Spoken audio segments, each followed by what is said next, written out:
Hindi ko sa ano, hindi ko sa type, hindi ko gusto yung ganitong takbo na parang ang bilis ng speedometer mo.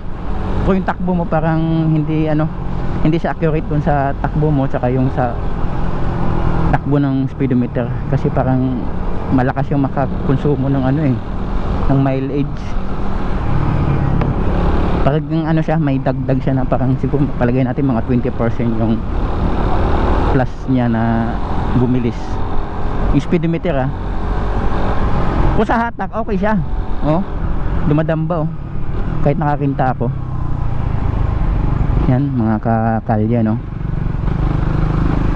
Papakita ko naman sa inyo kung paano natin papalitan yung ano, yung sprocket set natin, ay yung rear sprocket natin.